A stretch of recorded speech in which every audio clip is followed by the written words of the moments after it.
여러분, 오늘 말씀의 제목이요, 무리를 걷는 사람이라는 제목입니다. 여러분, 사람이 무리를 걷는 것이 가능할까요? 네, 그거를 질문이라고 물어보냐 이런 표정들이신데 불가능할 것이라고 우리 모두가 생각하고 있습니다. 근데 제가요, 설교를 준비하면서 찾아보니까 이론적으로 사람이 무리를 걸을 수 있는 방법이 있대요. 이게 뭐냐면, 사람이 시속 108km로 달릴 수 있으면 108km입니다. 이 정도 속도로 달릴 수가 있으면 무리를 걸어갈 수가 있대요. 이 속도가 어느 정도의 속도냐면, 그 우사인 볼트라는 세계적인 100m 선수가 있습니다. 이 선수가 세계 신기록을 딸 때에, 세계 신기록을 기록했을 때의 속도의 3배로 달리면 된대요. 그러면 이론적으로 무리를 걷는 게 가능하다고 합니다. 이 밖에도요, 이론적으로 보면 이게 맞는 말인지는 모르겠어요. 누가 또 써놨는데, 신발 밑창에다가 옥수수 가루하고 밀가루하고 그 외에 몇 가지 성분을 섞어서 가득 이 신발 바닥에다 바른 다음에 드라이 아이스를 또 붙여놓고, 그런 다음에 무리를 걷기 시작하면 순간적으로 이게 응고가 돼가지고요, 물이 응고가 돼서 걸을 수도 있을 것 같다라고 누가 그렇게 써놨어요. 맞는 말인지 모르겠습니다. 제가 깜짝 놀란 것은요, 이 무리를 걷는 사진은 직접 찍어서 올린 사람이 있어요. 어떤 사람이었냐면, 마트에서 한 소녀였습니다. 무리를 걷고 있더라고요. 마트에서 생수통을 쫙 깔아놓고, 박스로 쫙 깔아놓고 그 위에서 막 걷고 있더라고요. 재밌을 줄 알았는데 별로 재미가 없습니다. 여러분, 제가 진짜 무리를 걷는 방법을 알려드릴게요. 어떻게 걷냐면, 물가에 가셔서, 다음 주에 바베큐 파티 할 때 한번 가서 한번 해보세요. 물가에 딱 가셔서 오른발을 먼저 내딛는 거예요. 그 다음에 오른발이 빠지기 전에 왼발을 또 디디면 돼요.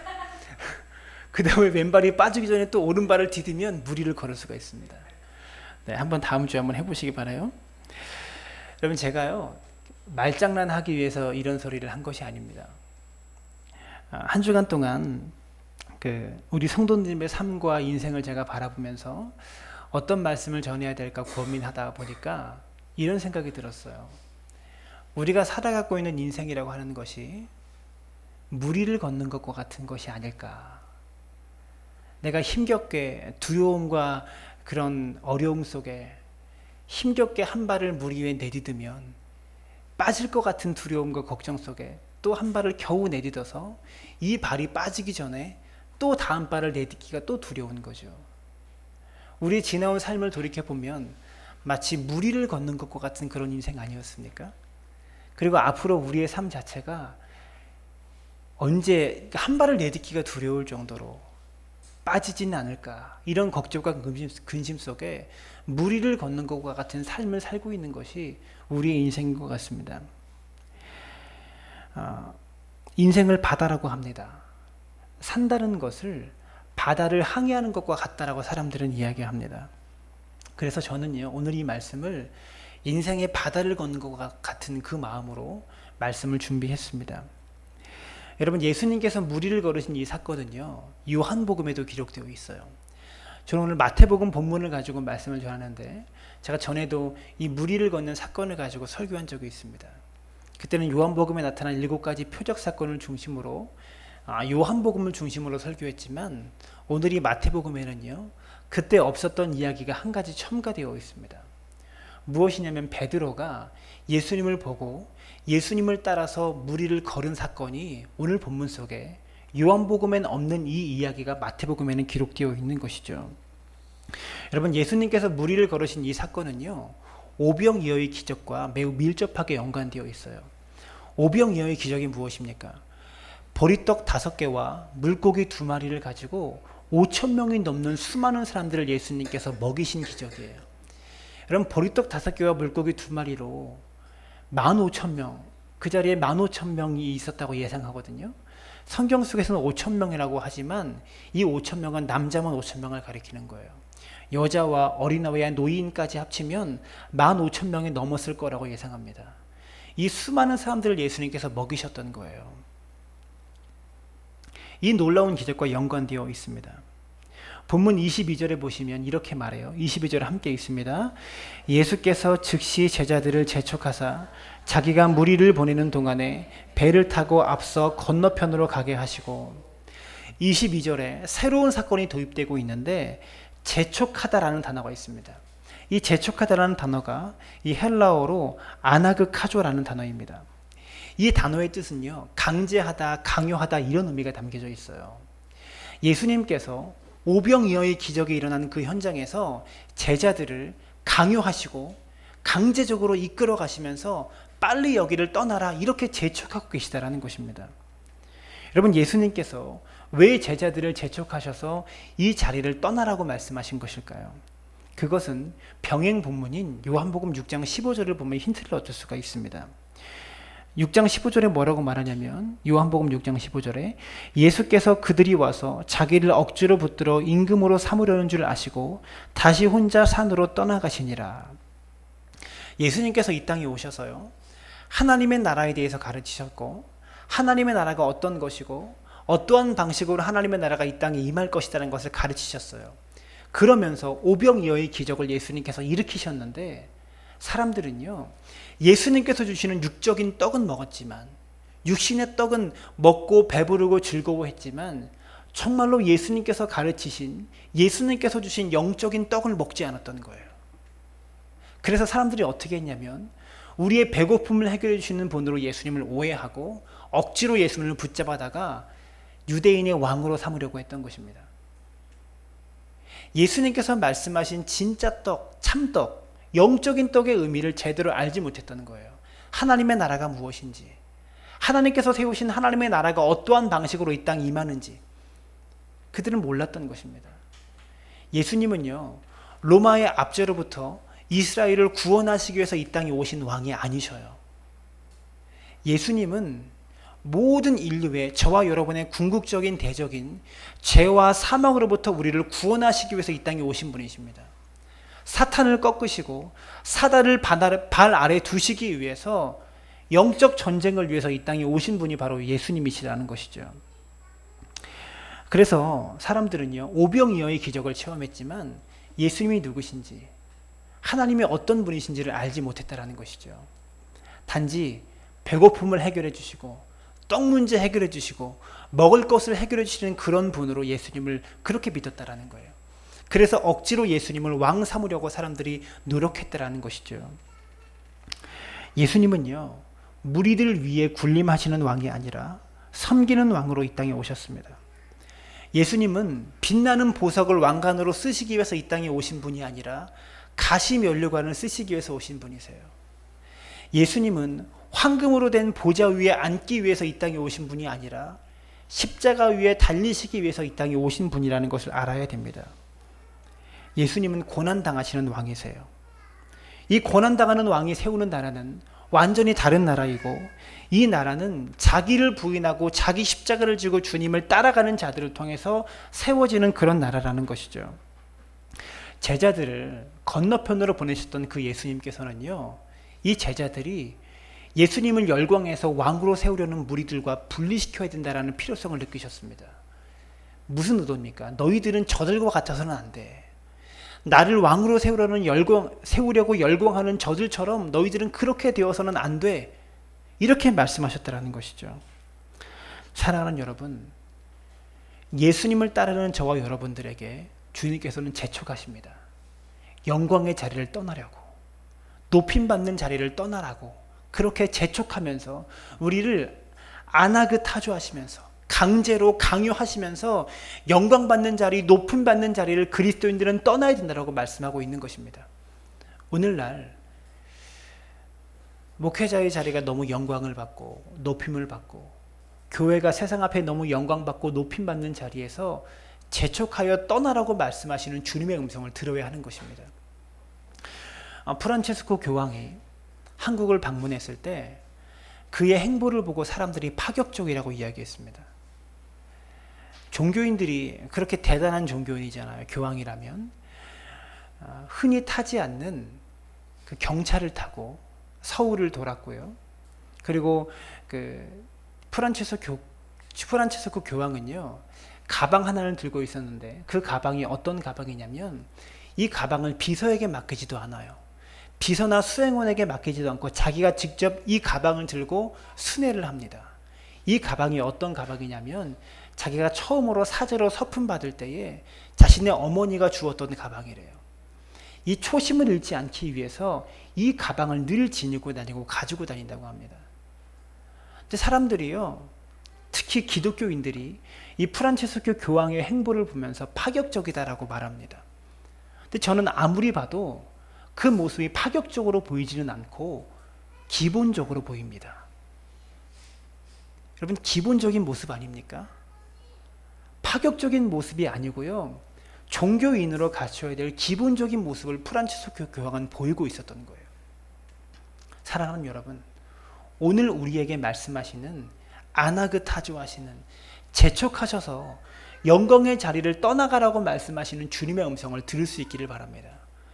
그리스도인으로서 높임 받는 자리에 한사코 앉으려고 하고 그 자리에 우리가 머무르려고 한다면 우리는 제자가 아닌 것이죠. 그냥 떡을 주시는 예수님께 열광하는 무리에 불과한 것입니다. 정말로 참된 제자로 예수님을 따라가며 십자가를 짊어지고 좁은 길을 걸어가는 참된 그리스도인들 되어주시기를 주님의 이름으로 부탁을 드립니다. 독수리는요, 하늘을 높이 납니다. 아주 하늘 높이까지 나요. 새 중에서 가장 높이 나는 것이 독수리라고 합니다. 그리고 독수리는요, 시력이 아주 좋아요. 그 높은 창공에서 높은 시력을 가지고 땅만 쳐다봐요. 땅에 있는 고기 덩어리, 썩은 짐승의 시체만 쳐다봅니다. 여러분, 교회 안에도요, 이미 천국 시민이 되었음에도 불구하고 그리스도인이 되어서 독수리처럼 하늘을 나는 존재임에도 불구하고 이 땅의 육신의 고기 덩어리를 버리지 못해서 배회하는 사람들이 많다는 것을 알아야 돼요. 그리스도인으로 이 땅에 하나님께서 부르셨는데, 독수리처럼 하늘을 나는 존재로 부르셨는데 땅에 있는 썩은 고기만 찾고 있는 독수리와 같은 모습이 우리 안에 있다는 것을 아셔야 돼요. 자기 유익과 자기 영광이라는 육신의 고기 덩어리는 여러분 더 이상 찾지 않는 성도가 되어줄 수 있기를 바랍니다. 오직 하나님의 이름과 이웃의 유익과 하나님의 영광을 위해서 우리가 살아간다면, 여러분 하늘을 목적으로 살아가는 성도가 되어지면 땅의 것도 얻게 되지만, 땅의 것을 목적으로 살아가는 성도가 되어지면 하늘의 것을 잃어버리게 되는 거예요. 정말 소중한 것은 하늘의 것입니다. 이것을 붙잡을 수 있는 성도가 되어지기를 바라요. 본문 말씀 24절을 또 한번 읽어봤으면 좋겠습니다. 24절입니다. 시작. 배가 이미 육지에서 술이나 떠나서 바람이 거스름으로 물결로 말미암아 고난을 당하더라. 여러분, 뭐라고 말하냐면 바람이 거스름으로 물결로 말미암아 고난을 당하더라, 이렇게 말하고 있어요. 여러분, 지금 제자들은요, 영광을 받는 자리에서 떠난 거예요. 예수님을 왕 삼으려고 하는 무리들이 열광하는 그 자리에서 떠난 거예요. 예수님께서 명령하셔서 재촉하셔서 떠났습니다. 그런데요, 그렇게 예수님의 명령으로 떠난 길에도 고난이 있어요. 제자들을 보면 예수님께서 재촉하셔서 보냈는데 바람이 거스름으로 물결로 말미암아 고난을 당하더라. 우리는요, 예수님의 명령에 순종하면 형통한 길이 열릴 거라고 생각합니다. 말씀을 따라가고 예수 믿으면 인생이 잘 풀릴 것처럼 생각합니다. 여러분, 예수 믿는 길은요, 고난으로부터 면제된 길이 아니라 고난으로부터 승리를 약속한 길이에요. 우리가 이것을 기억해야 돼요. 예수를 믿는다라는 것은 고난이 면제된 것이 아닙니다. 고난으로부터 승리를 약속받는 길이 예수를 따라가는 길이라는 것을 우리가 아셔야 돼요. 여러분, 건너편으로 건너가는 갈릴리 바닷가에서 이들은 놀라운 일을 경험합니다. 풍랑이 갑자기 일어나는 것이죠. 갈릴리 바닷가는요, 풍랑이 자주 일어난다고 합니다. 돌풍이 자주 있는 지리적인 위치이기 때문에 풍랑이 자주 일어날 수밖에 없는 거죠. 하지만 제자들이 생각할 때 넉넉히 이길 수 있을 것이라고 생각했어요. 왜 그랬냐면 이 갈릴리 바다를 무대로 활약했던 어부들이 이 자리에 있었거든요. 베드로, 안드레, 야고보, 요한, 12명의 제자 중에 최소한 4명 이상이에요. 바돌로메와 빌립도 이 갈릴리 지역 출신이었을 거라고 생각해요. 최소한 절반 가까운 사람들이 이 갈릴리 바다를 중심으로 살았던 사람이에요. 이들에게 이 갈릴리 바다는요, 생활 무대예요. 주무대예요. 특별히 어부였던 베드레와 안드레와 야고보 요한은요, 이 바다에서 잔뼈가 굵은 사람입니다. 그렇기 때문에 능히 건널 수 있을 것이라고 생각했어요. 이때가 밤이었습니다. 사람들이 추측하기로 본문에 보면 밤 사경이라고 말하거든요. 25절인가요? 밤 사경에 이렇게 나오고 있습니다. 이 사경이라는 말이요, 이 경이라는 말이 보초서다라는 말이에요. 로마 병정들이 보초서는 그런 용어인데, 일경이, 여러분 유대인들은 하루에 몇 끼를 먹을까요? 제가 얘기했죠. 2끼 먹어요. 3끼 먹지 않고 2끼 먹습니다. 아침 9시부터 12시 사이에 한 10시나 11시 경에 아침 겸 점심으로 한 끼 먹고요. 오후 늦게 4시나 5시 사이에 저녁을 먹고 그냥 해가 지면 바로 자는 거예요. 이때는 우리처럼 형광등도 없고 불이 없었기 때문에 그냥 불 꺼지면 바로 자는 거예요. 하루에 2끼 먹고 생활했습니다. 오병이어의 기적을 경험했던 이 사람들은요, 저녁을 먹었던 거예요. 아침부터 예수님을 쫓아다니면서 아침도 먹지 못하고 말씀을 들었어요. 저녁 식사를 예수님과 함께 했던 겁니다. 우리가 여기서 기억해야 되는 것이요, 예수님께서 이 떡을 나눠주실 때 일일이 하나씩 다 배분해 주셨거든요. 그러니까 쉽게 말하면 예수님께서 오병이어의 기적을 일으키시고 보리떡 5개와 물고기 2마리를 딱 가지고 보리떡아 5,000명의 사람이 능히 먹도록 많아져라. 그러면서 떡이 갑자기 떡이 산으로 이루어지면서 나눠준 게 아니에요. 물고기야 5,000명이 먹도록 많아져라. 이렇게 기도하자마자 갈릴리 바다에서 물고기가 막 이렇게 걸어 나와서 여기 쌓인 게 아니에요. 예수님께서 하늘을 우러러 축사하시고, 축사하기 전에 어떤 행동을 합니까? 10명씩, 12명씩 무리로 지어서 둥그렇게 둘러서 앉아 있어라. 그리고 예수님께서 그 5,000명이 막 무리를 지어서 원으로 앉아 있잖아요. 그렇게 원으로 앉아 있는데 다 예수님만 쳐다보고 있는 거예요. 예수님께서 보리떡 5개와 물고기 2마리 가지고 하늘을 바라보시면서 기도하기 시작하십니다. 이 기도가요, 축복 기도가 아니고요, 떡을 놓고 떡이 많아져라 하는 기도가 아니고요, 감사 기도예요. 우리가 밥 먹기 전에 식사 기도 하잖아요. 주님, 이 식탁을 주셔서 감사합니다. 이제 먹겠습니다. 이런 기도 하잖아요. 그 기도 하신 거예요. 근데 사람들은 무엇을 기대하고 있을까요? 예수님께서 이제 기도하신다. 저 기도가 끝나고 나면 어떤 변화가 일어나겠지, 어떤 놀라운 역사가 일어나겠지 라고 사람들은 기대합니다. 그런데 기도가 끝났는데 아무 변화가 일어나지 않은 거예요. 그대로 보리떡 5개와 물고기 2마리인 거죠. 사람들이 의아해하지 않았겠습니까? 이게 뭘까? 깜짝 놀랐을 거예요. 그때 예수님께서 제자들을 이렇게 한 줄로 세우세요. 광주리를 다 들고 있는 제자들에게 떡을 떼기 시작하시는 거예요. 하나씩 떼어서 예수님 편에 있는 떡을 제자들이 광주리를 옮깁니다. 하나 옮기고 2개, 3개 떼어서 옮기면 여기 떡이 줄어들어야 되잖아요. 근데 다 떨어질 때쯤 되니까 또 생기는 거예요. 이런 방식으로 5,000명, 15,000명을 먹이셨어요. 남자만 5,000명이고. 여러분, 이 기적은 무엇을 의미합니까? 우리의 삶 가운데요, 하나님께서 물질이 필요합니다. 주님 물질 주세요라고 말하면 우리가 평생을 먹고 살 수 있는 물질을 한 번에 주시는 것이 아니에요. 그날 먹고 쓸만한 것만 주시는 거예요. 떨어질만 하면 또 주시고, 떨어질만 하면 또 채워주시고, 이게 하나님의 방법입니다. 우리가 가난하고 어려운 사람을 돕고 베풀 때 보면, 여러분, 내가 베풀고 나면 그만큼 없어져야 되잖아요. 근데 또 도울 만한 것이 또 생기는 거예요. 하나님은 이러한 방식으로 우리 삶 가운데 역사하신다라는 것이죠. 그렇게 5,000명을 먹인 겁니다. 여러분, 이렇게 먹이려면 몇 시간 걸렸겠어요? 일일이 하나씩 서빙하고 나눠줘야 되잖아요. 하나씩 떼는데 얼마나 오래 걸렸겠어요? 최소한 4시간은 걸렸을 것이라고 예상해요. 여러분, 떡 먹는데 몇 분 걸려요? 떡 5개 먹고 물고기 2마리 먹는데 5분 걸립니까? 에? 먹는 것은 쉬운데 나눠주는데 4시간 걸렸다라는 거예요. 그리고 또 다 먹고 나서, 사람들이 다 15,000명 정도가 먹고 나서 예수님께서 어떻게 말씀하십니까? 이제 다 거두어라. 다 거두어라 하셔서 제자들이 거두었더니 몇 광주리가 남았습니까? 12광주리가 남았잖아요. 예수님께서 왜 거두라고 하셨을까요? 이유가 있어요. 음식물 쓰레기로 남으니까, 버리면 아까우니까 거두라고 말씀하시는 것이 아니에요. 당시 유대인들의 식사 습관 속에는 무엇이 있었냐면, 주인이 상에서 밥을 먹을 때 하인이 주인의 식탁에서 시중을 들었습니다. 음식을 나누고 이렇게 가지고 왔다 갔다 하면서 시중을 들었어요. 그러면 주인이 음식을 먹고 남으면 시중을 들었던 종이 그 음식을 자기 집으로 가져갈 수 있어요.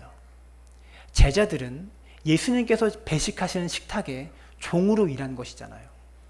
그렇기 때문에 예수님께서 12광주리를 선물로 주신 거예요. 주님을 위해서, 하나님의 역사를 위해서 사용된 제자들에게 선물로 주신 거예요. 아마 제자들은요, 배를 탈 때 그 12광주리를 들고 탔을 거예요. 한 명씩 한 명씩 자기 광주리 챙겨서 들고 탔을 겁니다. 그래서 아마 10시쯤 되었을 것이다 라고 사람들이 추측합니다. 4시부터 시작한 식사가 한 9시경에 끝났을 것이다 라고 추측해요. 이 9시경에 배를 타고 떠났어요. 밤 사경이잖아요. 1경은 저녁 6시부터 밤 9시까지가 1경입니다.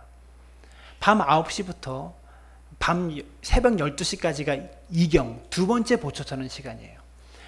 새벽 12시부터 새벽 3시까지가 세 번째 로마 병정들의 보초서는 시간이에요. 밤 3경이에요. 밤 4경은 새벽 3시부터 6시 사이가 밤 4경, 네 번째 보초서는 시간이에요. 이들이 9시에 떠났잖아요. 4경이라고 하는 것은 새벽 3시부터 6시 사이의 시간이에요.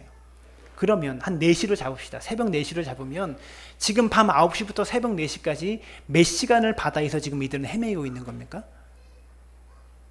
빨리 계산해 보세요. 7시간을 헤매고 있는 거예요. 이 오병이어의 기적이 일어난 것이 베세다 들판입니다. 베세다에서 이들이 건너가려는 가버나움까지는 16km 정도예요. 여러분, 사람이 1시간 동안 걸으면 몇 킬로 걸을 수 있을까요? 제가 조사해 보니까요, 네이버에 쳐보니까 한 5km에서 6km 정도 걷는데요. 6km 걷는다고 치면 이 베세다에서 가버나움까지 16km잖아요. 그러면 몇 시간이면 가는 거예요? 걸어서 가면 3시간이면 가는 거예요. 배가 빠를까요? 걸어가는 게 빠를까요? 노젓고 가는 배가 빠르죠. 그러면 한 2시간쯤이면 충분히 도착했을 만한 거리예요. 그런데 지금 이들은요, 7시간 동안 바다에서 헤매고 있는 거예요. 본문에 보니까 술이나 떠나서 이렇게 말하고 있어요. 여기서 또 요한복음 6장 19절에 보면 제자들이 노를 저어 10여리쯤 가다가 이렇게 말하고 있어요. 마태복음에서는 이들이 간 거리를 말하고 있지 않은데 요한복음에서는 거리를 말하는데 10여리쯤 가다가 이렇게 말해요. 이 10여리를 미터로 환산하면 4.8km에서 5.6km 정도로 볼 수 있습니다. 여러분, 총 16km 정도의 바다잖아요. 한 5.6km 정도의 이들은 계속 머무르고 있는 거예요. 7시간 동안. 그러니까 바다 항복판에서 이들은 지금 두려움에 떨고 있는 것입니다. 게다가 밤이잖아요. 여러분, 유대 광야는요, 밤에 추워요. 낮에는 40도가 넘는 뜨거운 태양빛이 내리쬐지만 밤이 되면요, 한 10도, 영상 10도에서 10도 이하까지도 떨어지는 추운 밤이에요. 그래서 밤 되면 사람들이 자다가 얼어 죽어요. 그래서 유대인의 법 중에 남의 물건을 저당 잡을 때, 이 사람이 빚을 져서 저당 잡을 때 겉옷은 저당 잡지 말아라. 겉옷을 부득이하게 저당을 잡게 되면 밤에는 돌려주어라. 이 겉옷이 없으면 사람이 길거리에서 얼어 죽는 거예요. 겉옷 없이 자다가는. 그 정도로 추운 것이 유대 땅이에요. 밤 됐잖아요. 새벽이잖아요. 가장 추운 시간이고 또 바다 위입니다. 풍랑을 만났어요. 그러면 어떻게 됩니까? 파도가 치죠. 뱃속으로 물이 들어와요. 민물이에요, 민물. 뱃속으로 물이 들어와서 이들의 옷은 이미 물로 다 젖었을 겁니다. 7시간 동안 저체온 쪽으로 지금 벌벌 떨고 있을 거예요. 얼마나 공포스러운 상황입니까? 여러분, 그런데 재밌는 것은요, 예수님께서 재촉하셔서 가라고 하시는 곳에서 지금 이 일을 당하는 거예요. 예수님께서 가라 하신 곳에서 지금 이 사건을 당한 것입니다. 그때 예수님은 뭐하고 계셨냐면 산 위에 가셔서 기도하고 계셨어요. 제자들을 보내놓고 한적한 곳에 가서 기도하고 계셨다라고 성경에 말하고 있거든요. 기도하고 예수님께서는 기도하고 계셨는데 제자들은 지금 바다 한복판에서 공포 속에 떨고 있었습니다. 이 사건만 놓고 보면 이들이 공포 속에 떨고 있는 것이 당연해요. 여러분, 그런데요, 오병이어의 기적과 연관시켜서 한번 본문을 살펴보면 불과 7시간 전까지만 해도 이들은 놀라운 기적을 보았잖아요. 보리떡 5개와 물고기 2마리 가지고 5,000명을 먹이는 놀라운 일을 보았잖아요. 여러분, 게다가 한 번에 떡가 많아져라 뻥 하고 많아진 것이 아니고 이 나눠줄 때마다 계속 생기는 기적을 4시간 동안 계속 보았잖아요.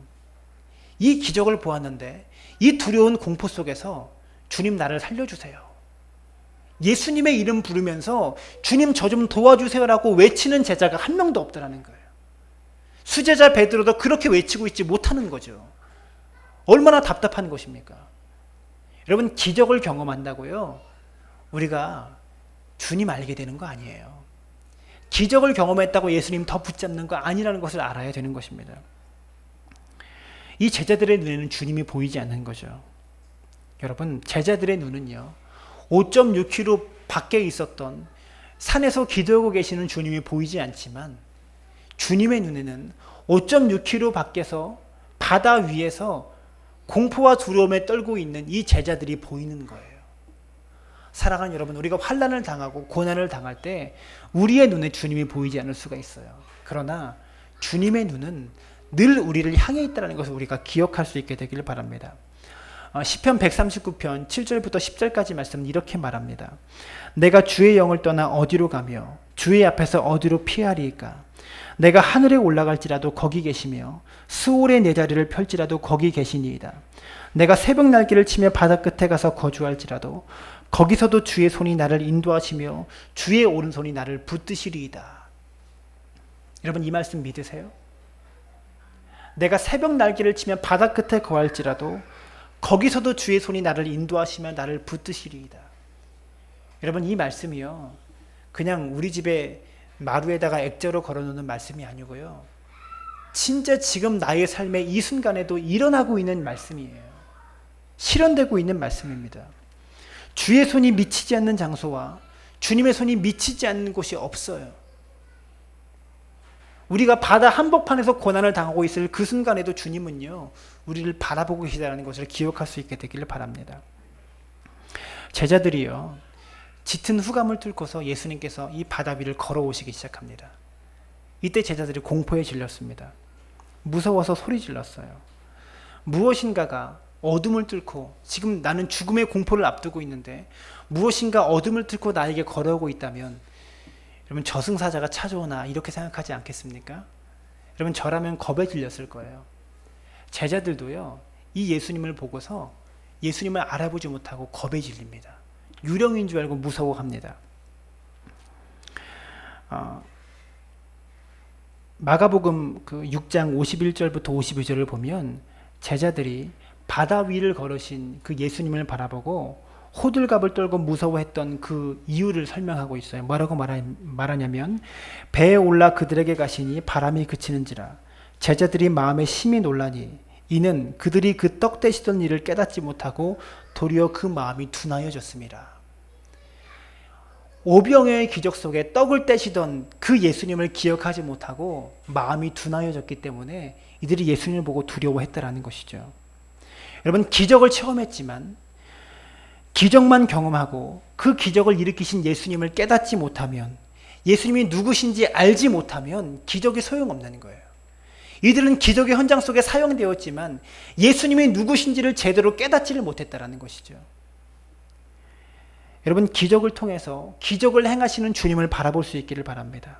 그리고 그분께 순종할 수 있기를 바라고, 기적을 통해서 예수님을 더 많이 사랑하게 되고 더 주의 말씀에 순종하게 되고 더 주님 성품 닮아가는 것, 그것이 우리 삶 가운데 기적을 주시는 목적인 거예요. 여러분, 그렇다면 주님의 말씀에 순종하고 주님의 성품을 닮아가고 주님의 뜻을 깨닫는 것이 기적의 참된 목적이라면, 여러분, 그 일은 꼭 기적이 있어야만 가능한 것입니까? 기적이 없어도 우리에게 주시는 말씀 먹고 이 말씀 따라서 살아가려고 노력하게 되면 기적의 참된 목적을 우리가 알 수 있다는 것이죠. 여러분, 그래서 우리의 삶은요, 이미 기적으로 다 채워지고 기적으로 다 이루어진 것입니다. 예수님께서는 놀라는 제자들에게 이렇게 말씀하셨어요. 안심하라. 난이 두려워 말라. 여러분, 안심하라는 단어와 두려워 말라 이 단어 사이에 어떤 단어가 있습니까? 난이라는 단어가 있어요. 저는 이것이 주는 영적인 의미가 있다고 생각합니다. 여러분, 예수님의 존재와 예수님의 임재가 늘 우리 삶의 중심 속에 있으면 우리는 안심할 수 있고요, 두려워하지 않을 수 있다는 거예요. 여러분, 현대인들은요, 두려움 속에 살아갑니다. 우리 삶의 두려움 속에 예수님의 유일한 답이라는 것을 우리가 아셔야 돼요. 여러분, 두려움이 생기는 이유가 뭘까요? 그것은 욕망 때문입니다. 높아지고 싶어하는 욕망이 있으면 낮아지는 것을 두려워하게 됩니다. 부유해지고 싶은 욕망이 있으면 가난하게 되는 것을 두려워하게 되고, 강해지고 싶은 욕망이 있으면 약해지는 것을 두려워하게 되고요, 칭찬받고 싶은 욕망이 있으면 다른 사람에게 비판받는 것을 두려워하게 됩니다. 두려움으로부터 자유하지 못한 것은요, 욕망으로부터 자유하지 못하기 때문에 그랬다라는 것이죠. 여러분, 세상 욕망 내려놓으시기 바랍니다. 그러면 우리 삶의 두려움으로부터 자유할 수 있다는 것이죠. 종교개혁자 마틴 루터가요, 밤이 되면 이렇게 기도했다고 합니다. 하나님, 이게 제 세상입니까? 하나님 세상입니까? 하나님, 이게 제 교회입니까? 하나님의 교회입니까? 하나님, 이게 하나님의 세상이고 하나님의 교회라면 하나님께서 돌보세요. 저는 피곤해서 자겠습니다. 안녕히 주무세요. 내일 뵙겠습니다. 이러고 주무셨대요. 그 많은 환난 중에서 여러분, 마틴 루터가 종교개혁을 일으킬 때 얼마나 많은 박해를 받았습니까? 얼마나 많은 순교자들이 있었고 얼마나 많은 박해가 있었습니까? 그때 루터는 이렇게 기도해요. 하나님의 세상이고 하나님의 교회라면 하나님이 돌보세요. 나는 피곤해서 자겠습니다. 안녕히 주무세요. 내일 뵙겠습니다. 여러분, 이 마음으로 주무실 수 있기를 바라요. 여러분, 혹시 불멸의 밤을 보내고 있지 않습니까? 사업의 근심 때문에, 인생의 문제 때문에 잠 못 드는 밤을 이루고 있지 않습니까? 여러분, 이렇게 기도하세요. 하나님, 이게 내 사업입니까? 하나님의 사업입니까? 하나님, 내게 주신 사명이 내 일입니까? 하나님의 일입니까? 주님께서 맡기신 일이고 주님이 시키신 일이라면 주님이 하세요. 나는 피곤해서 자겠습니다. 여러분, 이 마음으로 평안히 주무실 수 있는 여러분 되시길 바랍니다. 본문의 28절부터 30절 말씀에 보시면 베드로가 물 위를 걷다가 그 물에 빠지는 장면이 나옵니다. 28절에 보시면 주여, 만일 주님이시거든 나를 명하사 물 위로 오라 하소서, 이렇게 고백합니다. 이렇게 외치자마자 이 베드로가 물 위로 뛰어들어요. 그리고 바다 위를 걸어갑니다. 여러분, 바다가요, 실제로 보기에는 우리가 잔잔해 보여도요, 이 잔잔한 바다가, 그 바다 한가운데 가면 잔잔한 바다가 1m 정도의 파도예요. 이 정도 파도만 쳐도 잔잔한 바다라고 합니다. 이게 얼마나 무서운 건지 아세요?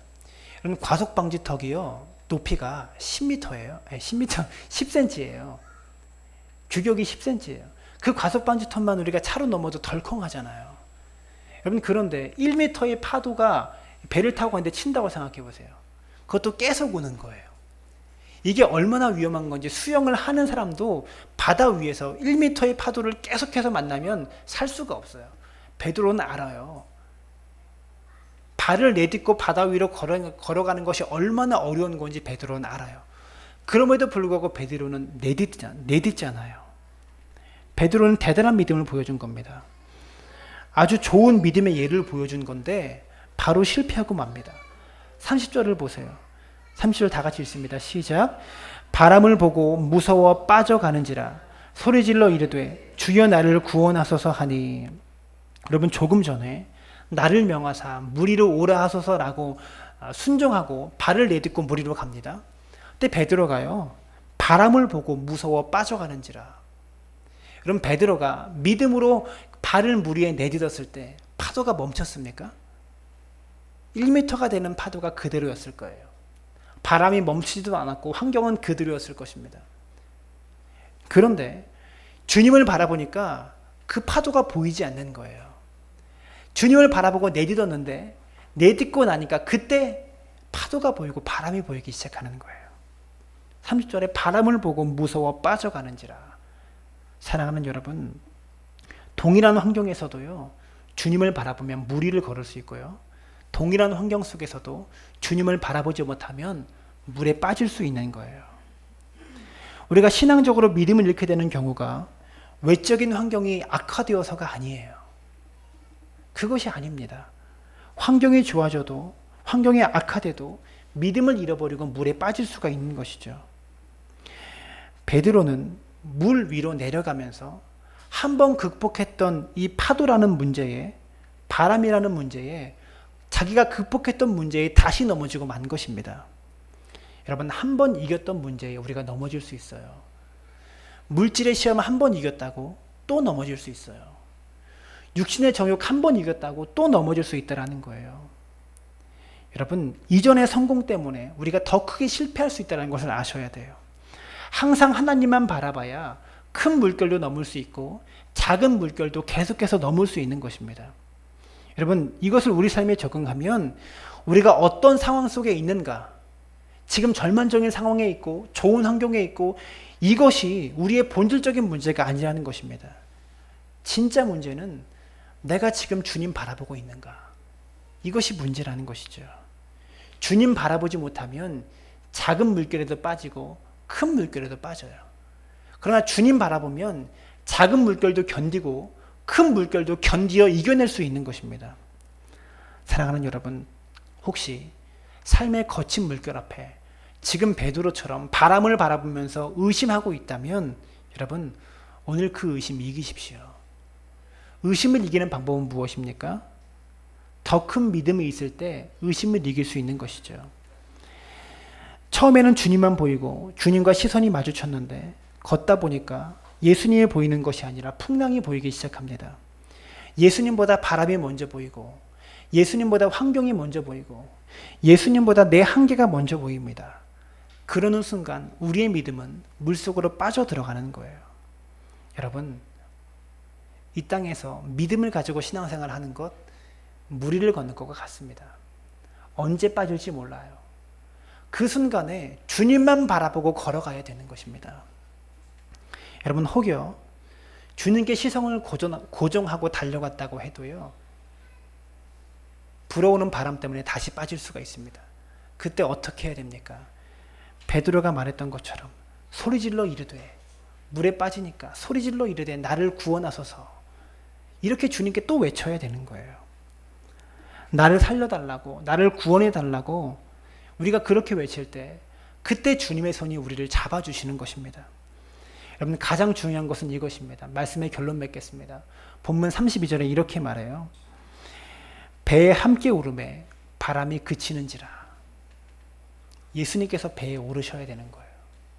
우리의 인생의 배에 주님이 오르셔야 되는 것입니다. 여러분, 예수님이 밟지 못할 곳은 없습니다.